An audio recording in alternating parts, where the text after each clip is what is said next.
Oregon is going to the Final Four. The following is a Learfield presentation of the Oregon Sports Network. And Oregon is going to play in the national championship game. Big Ten champions. Big Ten champs. National champions, yes. Oklahoma City bound the Oregon Ducks. Awesome day to be a Duck, man. Boom inside. Touchdown Oregon. He gets loose. Fires. Hit. Pops the three. Oh, yeah. It's all Oregon. This is Duck Insider. Duck Insider. It's about how to be a group of people that know how to love each other to the absolute fullest. Pleasure, joy to be with them each and every day. And I can't wait for the future. It's just fun to be a part of a community that cares, that is passionate, and when we come together, powerful things can happen. This is Duck Insider on the Oregon Sports Network from Learfield, presented by OnPoint Community Credit Union. People are the point. Now let's go live to the Country Financial Studio to talk Oregon Duck Athletics. It's good to be back with you in the year 2026. Oregon still playing football. The calendar has flipped, and I hope that everybody had a happy new year, happy holidays, and I hope that you enjoyed Oregon football in their win in the Orange Bowl with some family, with some great moments, and hopefully a little bit of time off of work as well. It was such a great time down in South Florida where Oregon defeated Texas Tech to take home the Orange Bowl championship in the college football playoff quarterfinals as the Ducks' 23-0 victory advances them into the college football playoff semifinals against Indiana coming up on Friday, 4:30 ESPN will be the semifinal matchup and a rematch against Indiana, a team that came into Autzen Stadium and beat Oregon. Now Oregon's trying to get back and beat Indiana for a chance to play in the national championship game. A lot of stakes. That's what happens when you play football into the turn of the calendar, which Oregon has. It has been a great sort of off week for us here in the Country Financial Studio. It's great to be back with you on Duck Insider, brought to you by OnPoint Community Credit Union. Ryan Milano here with you, holding it down here on a Monday as we get you prepared for the week ahead and also review the last few weeks in Oregon athletics, as it looks like Oregon men's basketball is starting to turn the page and get back on the right track. Oregon women's basketball, they're continuing to put together productive performances. It is Oregon men's basketball game day. We will talk about that and the game against Rutgers on the road. 4 o'clock today on Peacock as Oregon tries to sweep their Big Ten road trip. But we're focused on football. Reactions from Dan Lanning after a dominant Orange Bowl victory. Previews from both Dan Lanning and Coach Kurt Cignetti of Indiana for the Peach Bowl that is upcoming this week on Friday. Major stakes. The Big Ten is playing some really strong football. Oregon proved it. 23-0, a shutout for Oregon's defense. 4 turnovers for the Ducks defense. It's the first time Oregon has shut out an opponent in a bowl game since 1917. Some states didn't even exist yet. But Oregon able to get the victory, a big victory over Texas Tech, a dominant victory over Texas Tech, and I think a pretty pleased Coach Lanning after the win. Taking a quick time out, hearing the thoughts from the coach after a 23-0 Orange Bowl victory to punch the Ducks' ticket into the national semifinals. Coming back with the coach on Duck Insider on the Oregon Sports Network from Learfield. Hi, Jan from Toyota with a holiday message. Toyota-thon, Toyota-thon, Toyota-thon is on. Dealer inventory may vary. Toyota-thon ends January 5th. See your participating dealer for details. Toyota, let's go places. As a local community credit union founded by teachers, OnPoint is committed to supporting the students and faculty at the University of Oregon. And on game day, we're right there with you, on the field, in the bleachers, and in the classrooms. Drop by one of your local branches today and discover the many ways OnPoint can help support your financial well-being. OnPoint Community Credit Union. People are the point. Federally insured by NCUA. Equal housing opportunity. Hi, Jan from Toyota with a holiday message. Toyota-thon, Toyota-thon, Toyota-thon is on. Dealer inventory may vary. Toyota-thon ends January 5th. See your participating dealer for details. Toyota, let's go places. Duck Insider, Duck Insider, Duck Insider continues after this timeout on the Oregon Sports Network from Learfield. When you're high, you feel different. You think different, you talk different, you draw different, you listen to music different, but you probably knew that. Problem is, you also drive different, and not in a good way. That's why driving high is illegal everywhere. So if you're high, just don't drive. Make a plan to get a sober ride. Because if you feel different, you drive different. Brought to you by NHTSA and the Ad Council. I'm Chris Jakimick. I served in the United States Air Force, and I deployed 3 times. Being a veteran, it's interwoven into your DNA. It's really the absence of the connection and the purpose that can really drive a lot of veterans to some negative thoughts. For those who are in a suicidal crisis, the window of time to save somebody's life is very short. Our duty is to protect ourselves and protect our families. And one way you can do that is store your weapons safely. Store all your guns securely. Help stop suicide. Brought to you by End Family Fire and the Ad Council. I want you to know. I said I want you to know right now. You've been good to me, baby. Better than I've been to myself. Back inside the Country Financial Studio, it's Stuck Insider, brought to you by OnPoint Community Credit Union. Ryan Milano here with you on a Monday after Oregon football took care of business over the holiday break on New Year's Day. A victory over Texas Tech 23-0 to punch their ticket into the national semifinals against Indiana coming up this Friday. And Oregon, 23-0 was the score, but it felt like it could have been 45-0 the way that Oregon dominated this game in so many different facets. I mean, just look at the total plays. Oregon ran 81 total plays compared to 62 for Texas Tech. The Ducks were just on the field more. They dominated time of possession by 17 minutes over Texas Tech. Oregon was able to move the football a lot more than Texas Tech throughout the course of the football game, and the Ducks converted. While the Ducks didn't convert necessarily at the clip that I think Dan Lanning would have been pleased with on some situational downs, it was still a lot more than Texas Tech. And also, Oregon got 4 forced turnovers defensively, including 2 interceptions for Brandon Finney, a fumble recovery from Brandon Finney that was forced by Bryce Betcher, and a strip sack by Mateo Uyunglele that then set up Oregon's offense early in the second half to extend and ultimately pull away in this football game. A complete team effort. Atticus Sappington was big on special teams with the field goals. Dante Moore was moving the ball offensively. Jordan Davison had 2 touchdowns in the rushing game, and the defense all over, all 3 levels, came to play. A complete football game when Oregon needed it the most to advance to the national semifinal. 23-0, the Ducks over Texas Tech. The reactions from Coach Dan Lanning, as well as 2 student athletes, Dante Moore, Brandon Finney, after the victory for the Ducks in the Orange Bowl, getting the win and going to the national semifinal. Yeah, unbelievable game. A lot of fun. We've talked to our guys about being battle-tested all year and having to win in different ways. You know, that game went back and forth in a lot of ways. You know, it struggled at times to go score points, and our defense did an unbelievable job getting the ball back, and then our offense showed up when it mattered most there at the end of the game. I think we out-physicaled our opponent at the end, but a lot of respect for Coach McGuire and the team that he's had. They shouldn't discredit him. I remember this feeling last year, right? When you have a really good team, you play really good football all year, and then it comes to an end, and that's the way it is for every team but one. You know, certainly grateful for our fans and excited to see them show up in Atlanta, but proud of our players, the resiliency that they showed, their ability to stay calm and poised and collected under pressure. It's not easy in big moments, but these guys have shown and proven time after time, these 2 guys up here, that team in that locker room have shown time and time again that they're ready for big moments. Dan, one of the storylines coming into this game was about Tech's defense and how dominant they had been. How much did you guys take that to heart, knowing that you had a very good defense and have that show up in this game? Yeah, we thought they were. They are a good defense, right? And just, their performance today, I think it showed it. You walk into halftime at 6-0, that's, it's a great indicator of them being a good defense. And they had some guys that played some really good ball. We just felt like in this moment it was going to be about chipping away, and eventually it was going to break. And it kind of broke open with us creating some extra opportunities there with takeaways, opportunities in special teams. I thought our special teams played really, really well. But we had a lot of respect for Texas Tech's defense. They don't play the way they've played all year and not be good, and they are. They're good. We thought it would be about explosive plays. There weren't a ton of explosive plays in this game, right, really for either side, but the physicality showed up for our guys down the stretch. Brandon, it was one of the things that they talked about when Tech was here. It was about on the interception in the end zone, and he didn't see something that he wasn't expecting what y'all were doing on defense, essentially.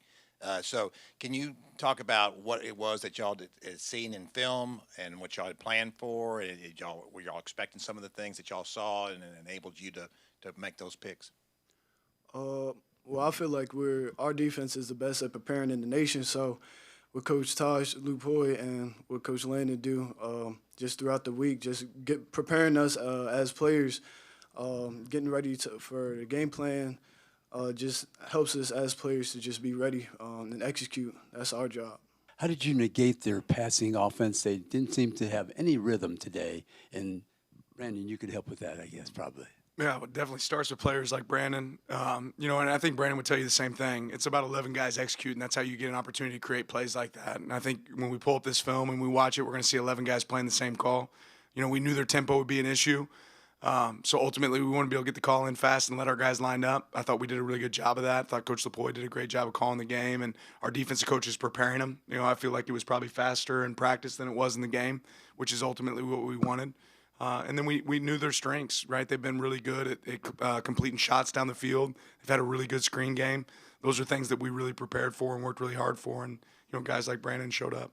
Coach, just what you can say about going forward on fourth down, trusting your offense, and Dante, to that effect, having a coach that leaves you out there on the field and believes that you can get after it on fourth down.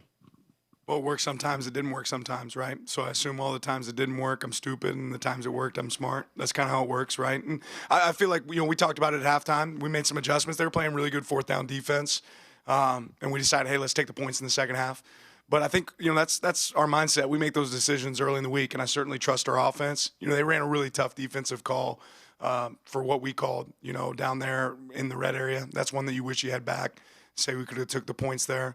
But points are never guaranteed. We missed a field goal too, but I felt good about we got an early look on punt and felt like we were going to have a look at the punt fake. That was an opportunity to go be aggressive, and just felt like ultimately if you limit the opportunities for their offense to be on the field, you were going to increase the opportunities for us to go score and them not to, and that showed up today.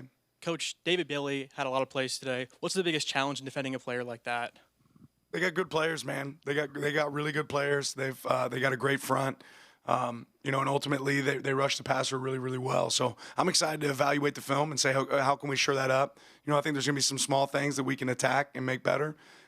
There's some plays that we were really efficient at today, and then there were some plays that weren't. And when you have a player like David Bailey, when you have players that you're going to see in the college football playoff, you got to have a plan for them. And at times our plan was really good, and then there's some times that we can certainly improve that. I'm going to follow up on the question about the interception, because I think I know what he was getting after. They ran and I'm going to go full nerd here, but they ran a hitch with a corner right over the top. The hitch is supposed to hold you, but you drifted into the end zone, and another defender came and took the hitch. Was that a wrinkle you guys put in to try and take that away because that's something you knew they did, or how did that come about?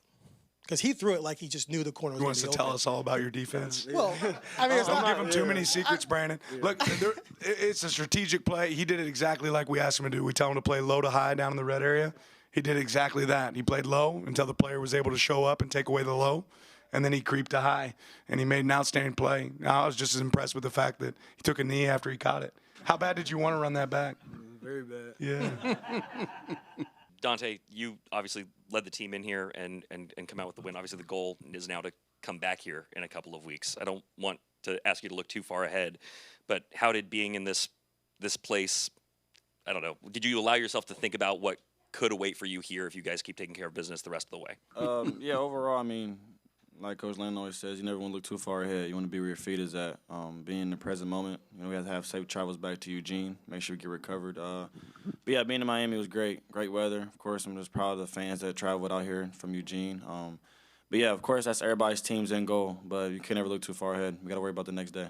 Now that this game is behind you, what do you think of not having a first-round bye this season? I guess it works, right? I've been a proponent for games to be happening much quicker for a long time. I think that's best for college football. Again, I felt like this game, the Orange Bowl, first off, was unbelievable. I should have, really gave him kudos to the Orange Bowl because it's been a great experience, but it's not the same bowl experience anymore when you talk about playoffs, right? Our guys didn't leave the hotel. They had a mindset, that we can celebrate when this thing's all over with, and they were really focused.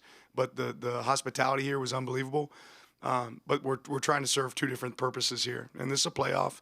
Playoff, in my opinion, should have been played in Lubbock, Texas. I said that before. That's not because We wanted to go play in Lubbock. I certainly did, and I'm glad we played here in Miami, and it was good prep for us. But, last year, very similar situation for us. I feel like that game should have been played in Eugene. And there's a lot of people that do playoffs.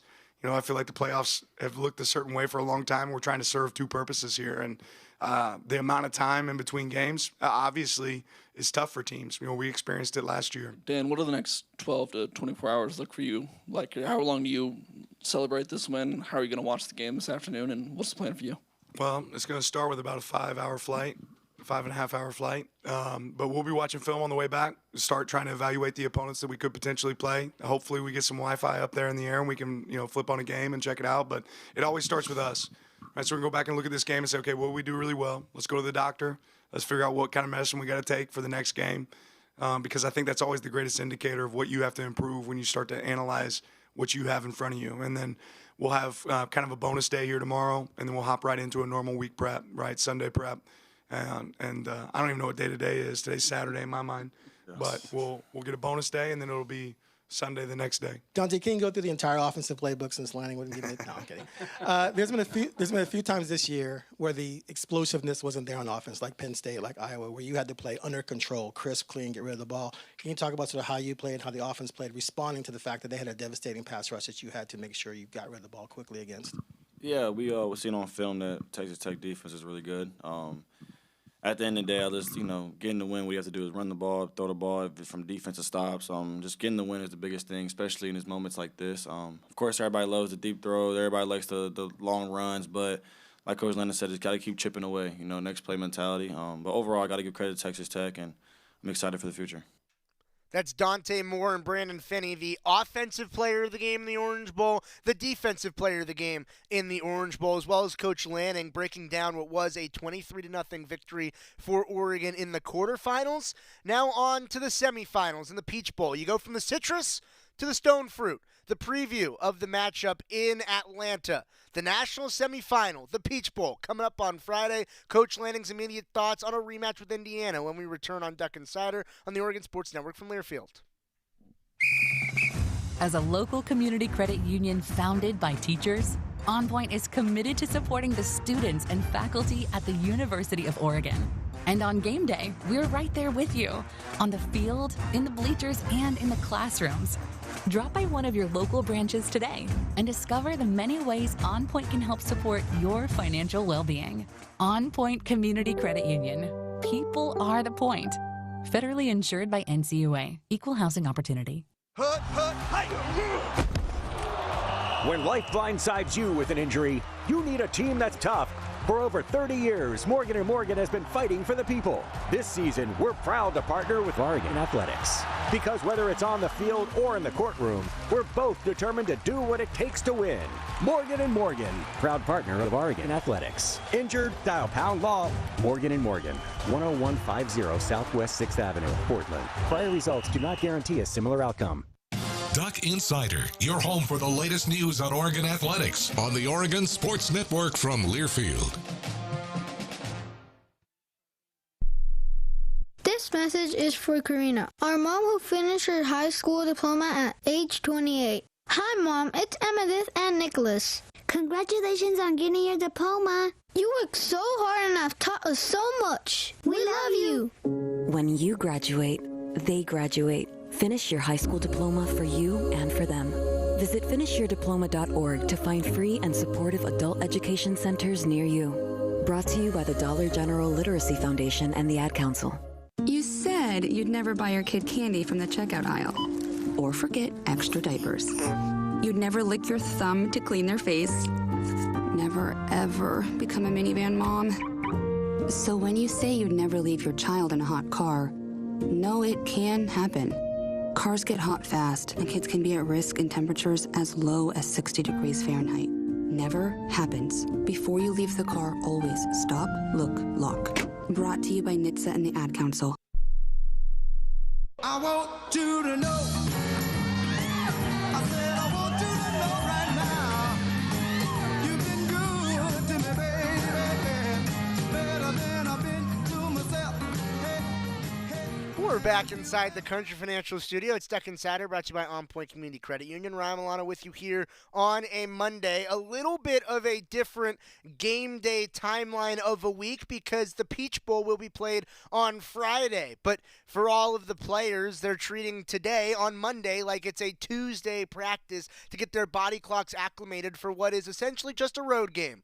Going to Atlanta to play Indiana in the Peach Bowl. Neutral site, and a chance to get another crack at Indiana, who came into Autzen Stadium and beat Oregon, the only loss that Oregon has on the season. A chance to avenge against the Hoosiers and advance to the national championship. That's the goal for Oregon. Coach Lanning, he met with the media early in the week to preview the matchup and a rematch against the Hoosiers. Here's Coach Lanning's thoughts at another crack at Indiana. Yeah, honored to be here. Certainly honored to get to participate in the Peach Bowl. You know, Gary, appreciate everything that you do. Got an unbelievable amount of respect for Coach Signetti and the job that he's done at Indiana. You watch this team on film. Obviously, we got to experience it firsthand. This is one of, if not the best coach teams in college football. They play with unbelievable technique. They challenge you in every facet in special teams, defensively, offensively. They've got great quarterback play, which I think is a secret to being in this position that they're in. And you watch this group, they play together. They've got great answers. They do what they do extremely well. And on defense, they challenge you in every way. They give you a lot of different looks. But this is just a group that's obviously playing their best football now. You saw that in their most recent game. And again, just honored to get the opportunity to go share a field with Coach and the job that he's done there. Dan, quite simply, where is your team better? Where have you guys improved since the first time you saw Indiana this year? Yeah, I mean, in a lot of different facets. I won't get into every detail, Zach, but you watch both these teams. Neither one of us are the same team that you saw earlier in the season when we played each other. And you know, I think we've grown in a lot of different ways, found different strengths. As your team changes, you change and you adapt to your strengths of your team, and you see the same thing with Indiana. I'm curious, when you go against Brian Haynes' defense, he was very good against you guys, and then they did it for the rest of the season. When you as a head coach study them on team, you see what out of that defense that makes them as elite as they are? Yeah, it's, you know, in a lot of ways you call it an illusion defense. They show you one thing and they take something else away. They're really good at post-snap movements, which makes it difficult for the quarterback. Their defense of line plays with relentless effort. They're tough to block up front. And then the technique, you know, continues to show up. They've got, you know, a guy basically playing quarterback there at linebacker that's able to get them lined up and execute. They've got, you know, a strong corner there in Pons. They fly to the ball and they attack it in the air. Probably the best zone vision break defense I've seen this year in college football. You know, they do an unbelievable job there and they get hats, you know, and obviously it all starts with stopping the run. They do a great job with that. You said Indiana gives you a lot of multiple or different looks, post-snap looks. How has Dante Moore kind of progressed in that area throughout the season? Experience. You know, experience. You got to remember when we played earlier in the season, Dante hadn't played a ton of games. And, you know, as you play an entire season, you get exposed to a lot of different looks. You learn from those moments. And Dante's certainly learned from a lot of those moments, what he's seen.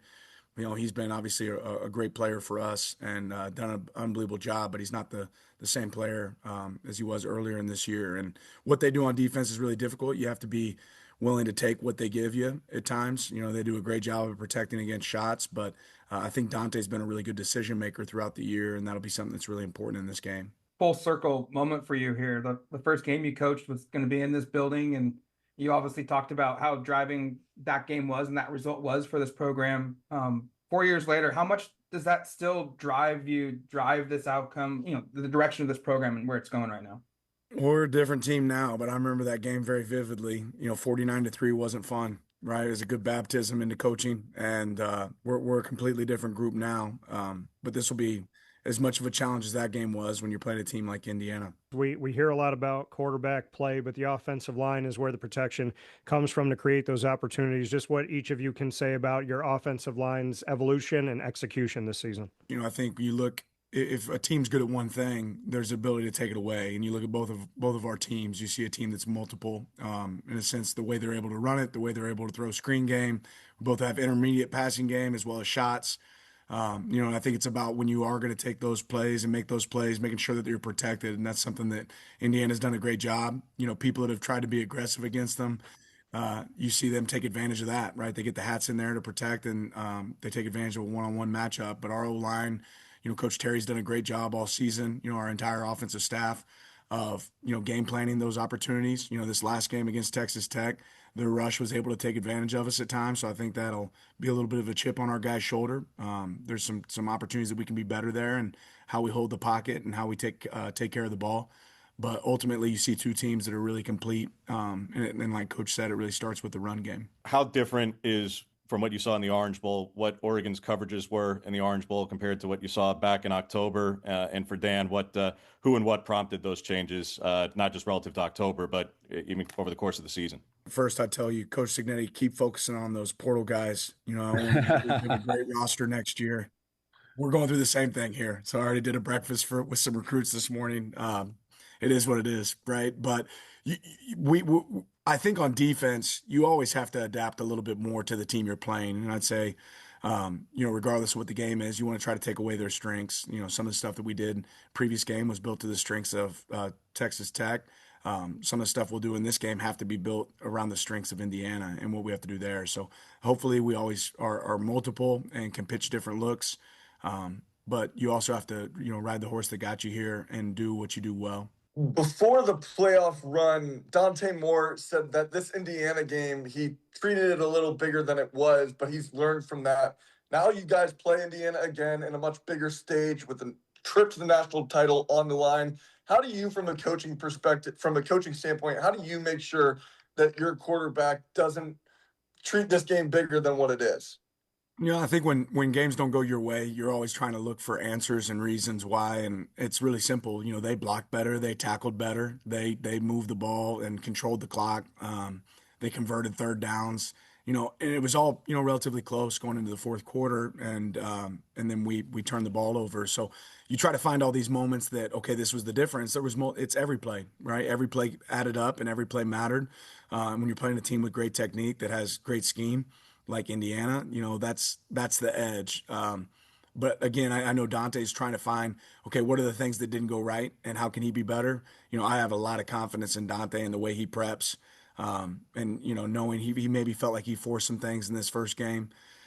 He's not the same guy, like I said earlier, at this point in the season. Dan, for you, you've obviously had a couple of opportunities to face powerhouse teams twice in a season. Washington, obviously, 2023, Ohio State last year.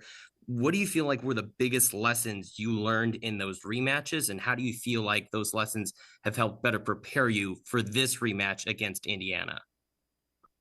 Yeah, I won't get in great detail, but more than anything, stick to your process. I think Coach Signetti would share the same sentiment of our time with Coach Saban. One thing you learned about, is process, and it's all about process. It's all about making sure you don't go into a game when you're sitting in the position that Indiana's sitting in, or that we're sitting in, and say, "Oh, okay, all of a sudden I'm going to change a lot of the things that we do." You gotta buy into what you've done the whole year to get you where you're at.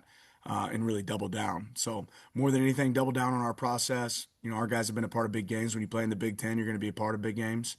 And every game can go different, right? Every game has a life of itself. So that's what we have to be able to do, is focus on our process, be really obsessed with the details going into a game like this, and put your players in position to have success. I just wanted to know, what you both think of the significance that all four coaches left in the playoff worked for Coach Saban, and just the connectivity, even though you guys were all there at different times, that everyone's connected to him. In my time, I was working at Sam Houston State before I went to Alabama, and I was going to take a pay cut to go be a GA there.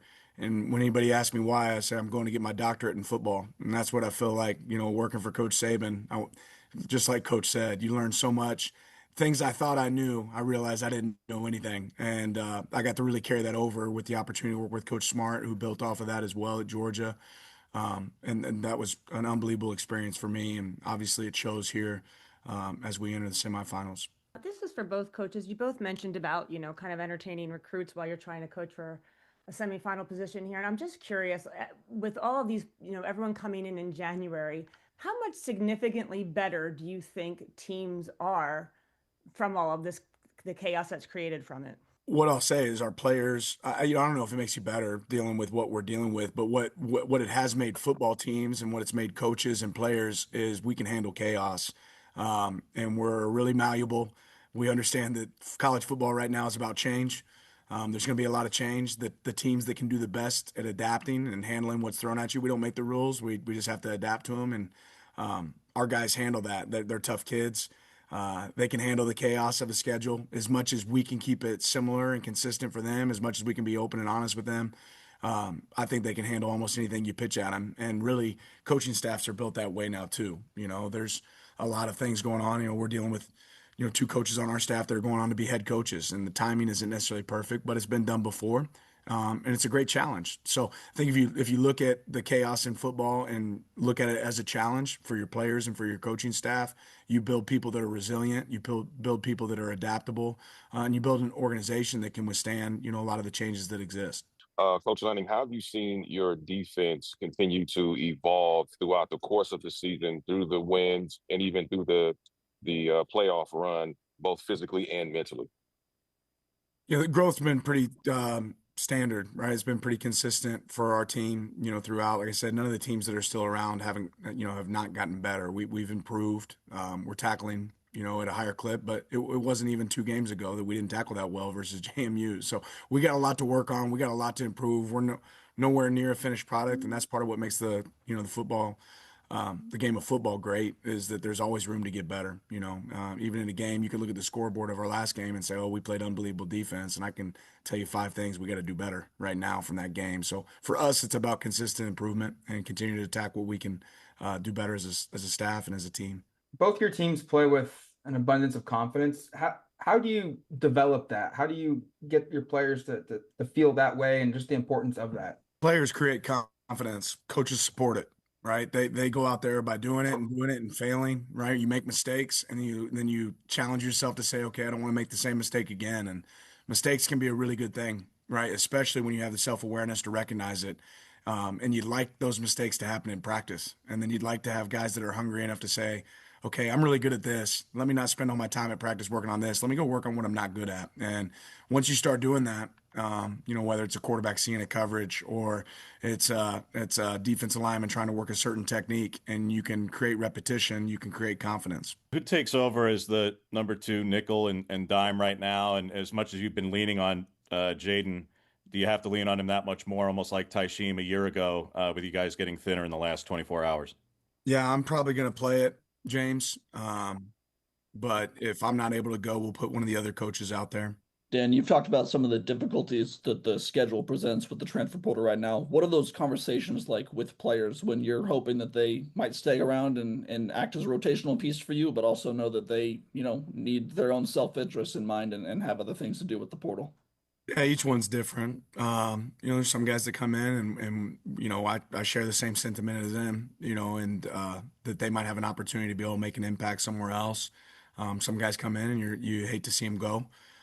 We've been really fortunate to be able to hang on to the players that we really want to be here and, have success. And then some of them, you see them walked out the door and you just hope that they have a better opportunity wherever they move next. The grass isn't always greener, and that's something that you have to figure out in life at times, but that's, one of the life lessons that exists right now in college ball. But every conversation is different. The one thing I expect from our guys is to have that conversation. This will obviously be the 3rd straight year that a Big Ten team, one way or another from either of you, will make it to the national championship game. I think 4th time in the last 5 years.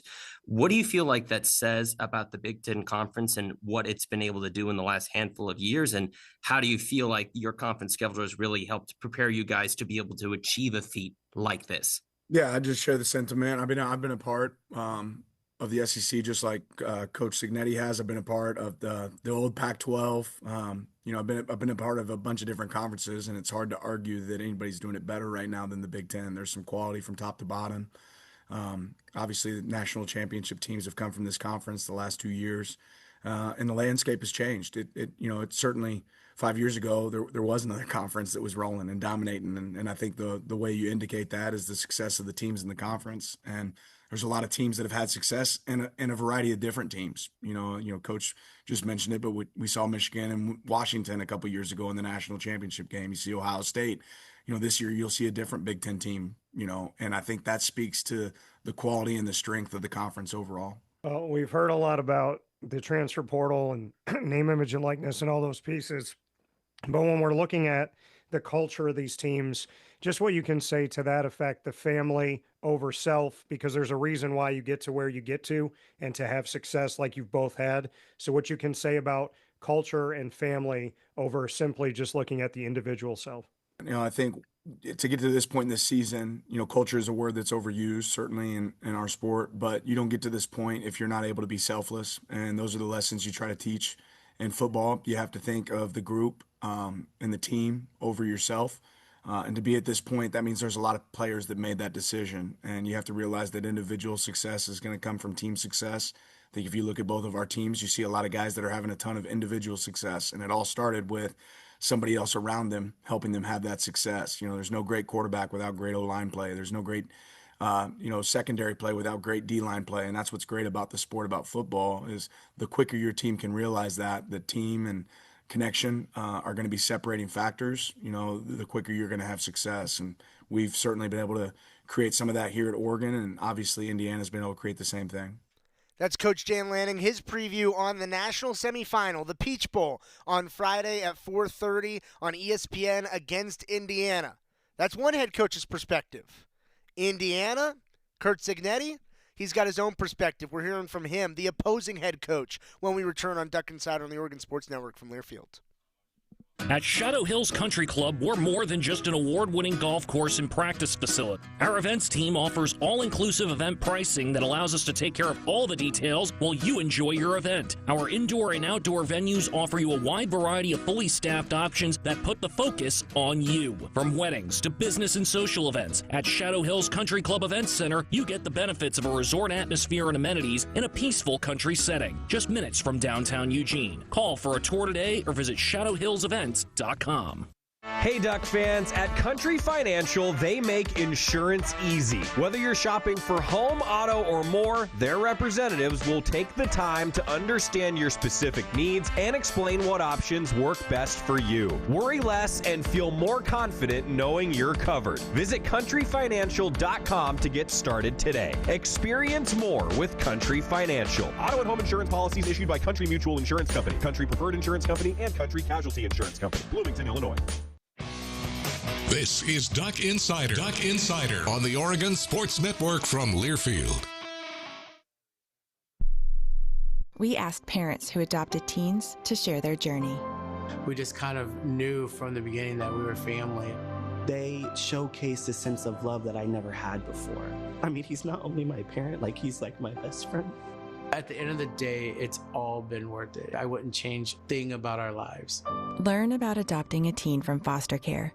Visit adoptuskids.org to learn more. Brought to you by Adopt US Kids, the U.S. Department of Health and Human Services, and the Ad Council. My mom has decided to learn to paint, and she's good. My dad's now into creative cuisine, and I've already put on 6 pounds. Learning new things comes with age. My mom? She started forgetting my name and what we're talking about. Forgetting well-known things doesn't. Memory loss may be a sign of Alzheimer's disease. Early detection gives you and your loved one time to plan for the future. Learn the warning signs of Alzheimer's at 10signs.org. Brought to you by the Alzheimer's Association and the Ad Council. I want you to know. I said I want you to know right now. You've been good to me, baby. Better than I've been to myself.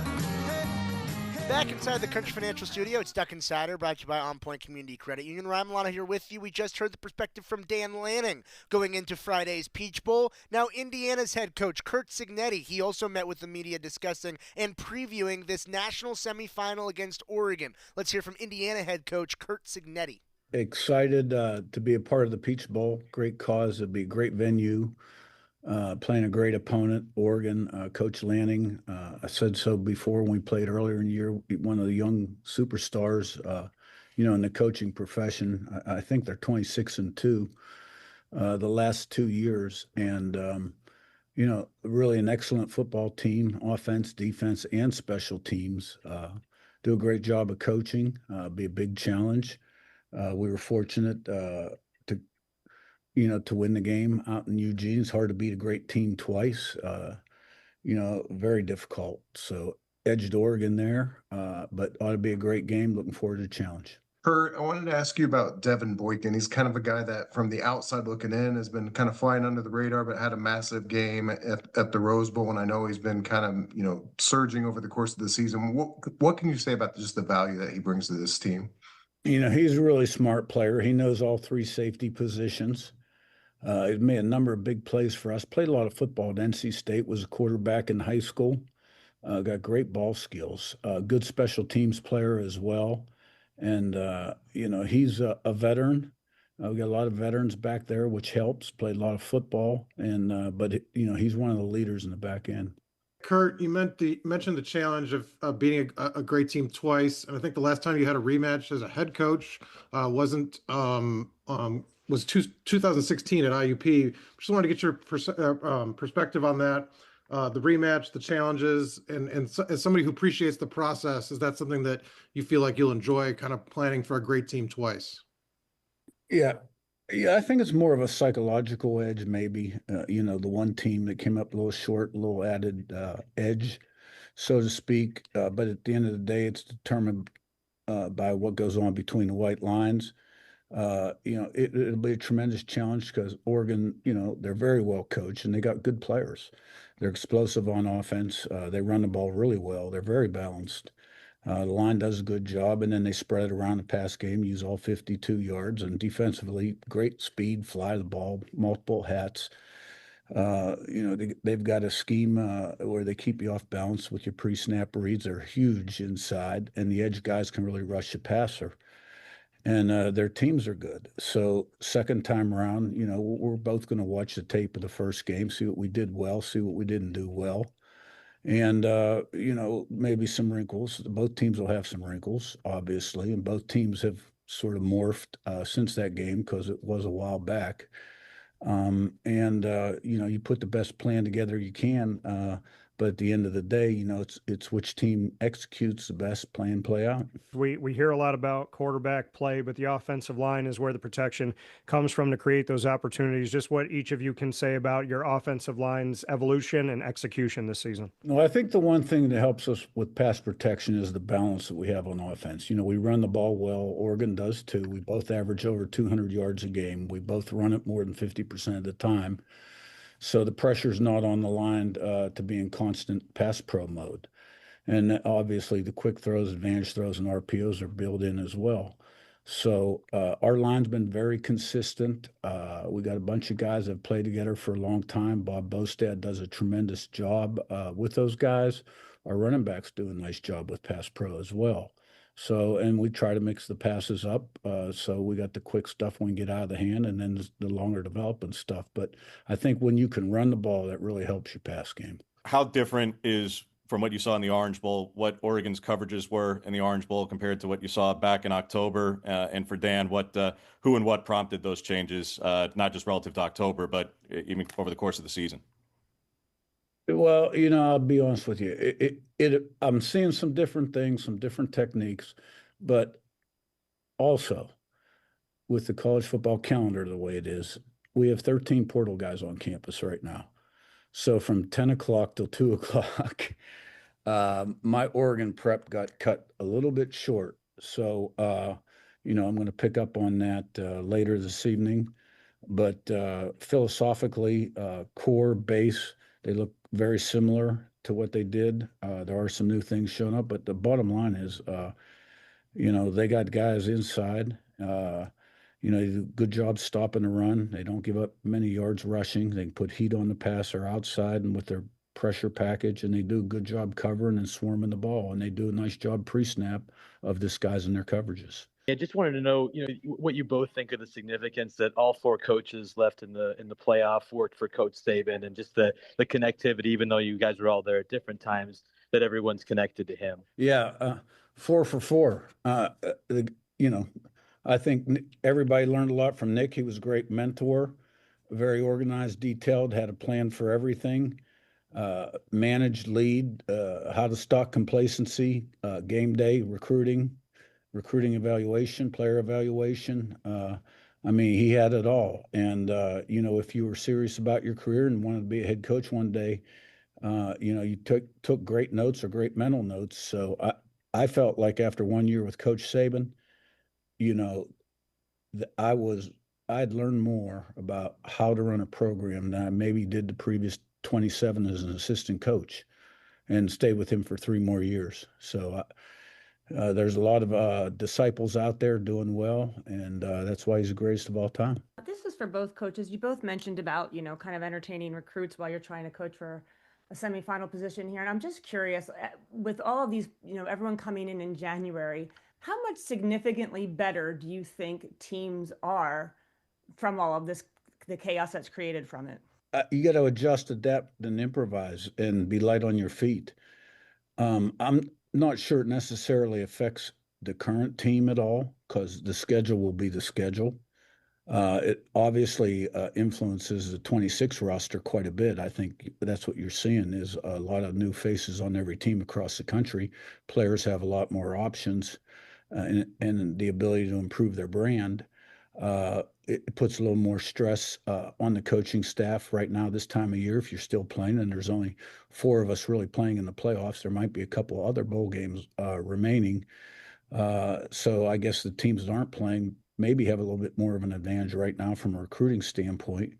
But you got to make time for it. You got to get it done, do the best you can. But the focus primarily has to be on the preparation for this game. Kurt, are you letting players that go into the portal or are planning to go into the portal kind of stay with the team through the CFP? And then you mentioned obviously the challenges kind of hosting of all those transfers with the portal open this round. Kind of what's the key to sort of balance it? You mentioned obviously game plan's got to come first, but how have you kind of tried to kind of approach it with the staff to try to manage that workload and all the things that you have to get accomplished? Right. Yeah. We've had a few players go in the portal. And we would like them to continue to practice. A few have chosen to go home and won't be with us this week. I don't think that's going to present, a problem for us in terms of our preparation. The thing about the portal guys, they're a little different than the high school guys. They don't need 48 hours on campus. It's usually one night. They're making a business decision. They're normally older guys. They've been through it. They know what they're looking for. You're a fit or you're not. And so, from a coach's standpoint, yesterday, because we got back at 3:30 in the morning from the Rose Bowl, I gave the coaches and the players off. Now, I came in, I was in the office about 8 or 9 hours because I knew, what I was looking at here. The position coaches may have 1, 2, 3 guys in at their position that they'll have to have a position meeting with, whereas I'm going to have to visit with 12, 13 guys, right? So I knew I was going to lose 6, 7, 8 hours. So I tried to make that up yesterday and, have a few meetings this evening and a few tomorrow morning. And then, it'll be 100% focus on our prep. Both your teams play with an abundance of confidence. How do you develop that? How do you get your players to feel that way and just the importance of that? I think confidence and belief come from when you're prepared, totally prepared, and get the result you're looking for. And that's why it's important to have a blueprint and a plan. This business is all about development, recruiting, and retention. You got to have high standards, expectations, accountability throughout your entire organization. You got to have the right people on your staff and in the locker room. And, you improve every single day. Like this week, it'll be important that we can stack meetings, practices, and days so that, we're totally prepared to play 1 to 150 at 7:30 on Friday night, and then play the way we want them to play. And I think when guys prepare correctly, that's their best chance to be successful. And when they become successful, they develop more confidence and belief, and it becomes sort of a snowball effect. And that's the way it's worked for us. But it's always been in the here and now, controlling the controllables, focused on your preparation, eliminating the noise and the clutter. So that you go in 100% prepared which gives yourself the best chance of being successful. Coach Signetti, I know you challenged Fernando to not allow the Heisman moment to, play into the way he played at the Rose Bowl, and I suspect you were pretty happy with the way he handled everything. But what is your impression of how he, managed through that whole process and how he performed, given the Heisman label at the Rose Bowl? Yeah, I mean, he did a great job preparing like he always does. He was the same guy.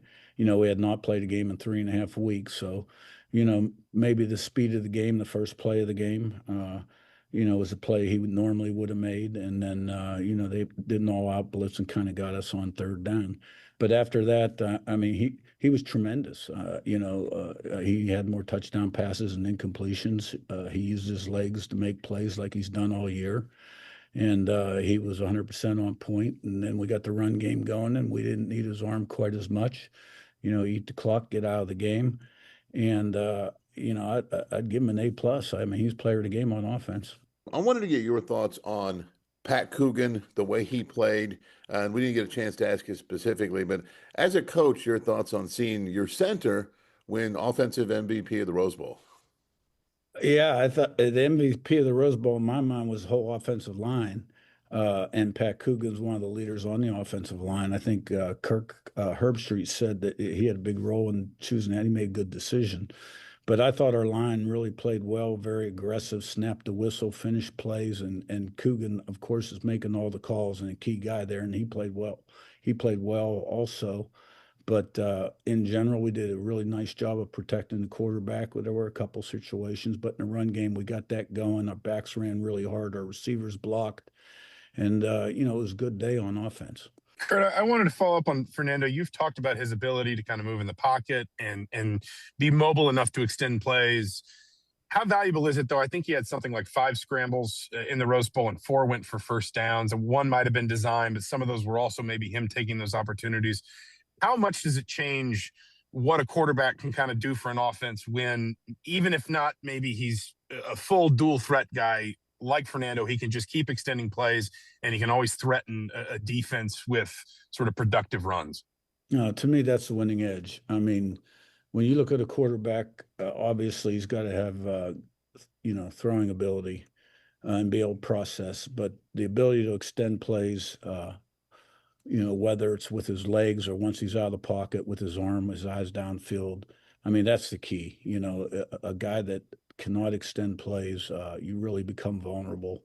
And, Fernando's ability to make plays with his legs, boy, I can't even count the number of times in big games this year where his legs have come through and extended drives. That's Curt Cignetti, his thoughts on the matchup for the Peach Bowl coming up on Friday against Oregon. A chance to go to the national championship game on the line. The Ducks and the Hoosiers. A rematch of Oregon's only loss of the season from earlier in the year here at Autzen Stadium.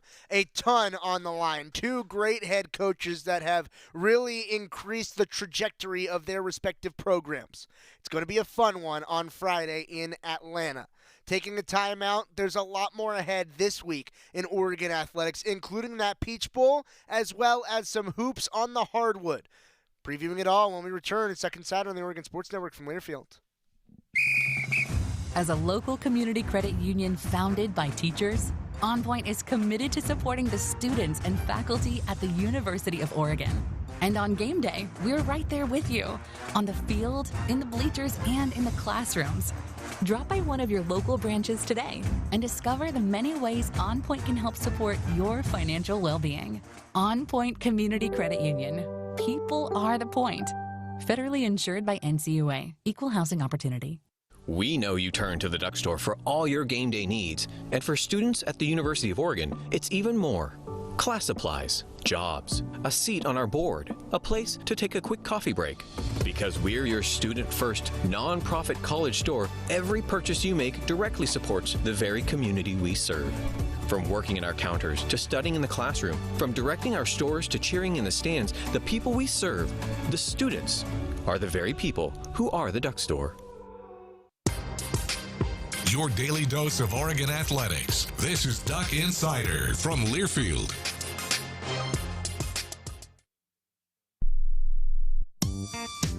When I smoke weed, I get lost in the music. I like to isolate each instrument. The rhythmic bass, the harmonies on the piano, the sticky melody. Hey, careful, babe. There's someone crossing the street. Sorry, I didn't see him there. If you feel different, you drive different. Don't drive high. It's dangerous and illegal everywhere. A message from NHTSA and the Ad Council. Hey, Dad, how do airplanes fly? What's in this box? Is this tree good for climbing? How are babies made? What does this thing do? Kids are curious about everything, including guns. Talking to them about gun safety in your home is a good first step, but you can do more. Always keep your guns locked, unloaded, and stored separately from ammunition. Safe gun storage saves lives. Learn how to make your home safer at endfamilyfire.org. That's endfamilyfire.org. Brought to you by End Family Fire, Brady, and the Ad Council. I left my heart in Oregon. Oh, I left my heart in Oregon. Yeah, I left my heart in Oregon.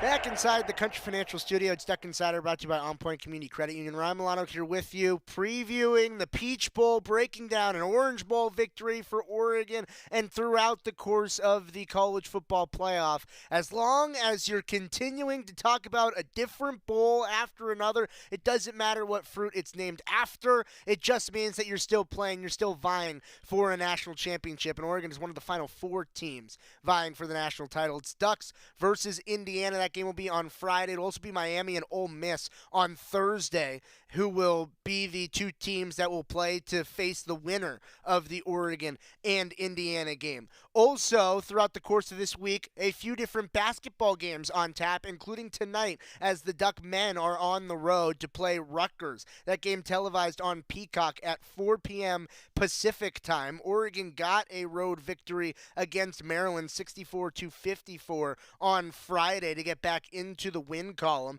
After also, when we were on break, Oregon got a non-conference win 80-57 against Omaha.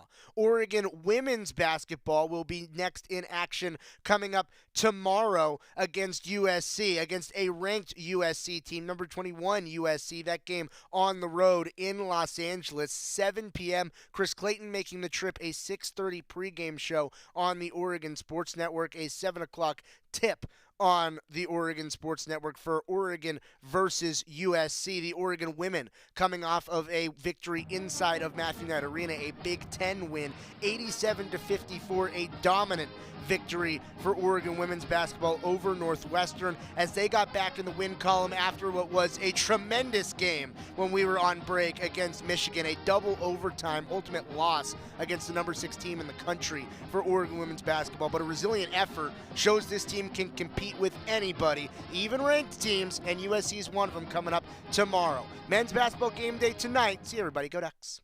You wanted to be cool, which led you to smoking, which led to a pack a day. Then you met that special someone, which led to starting a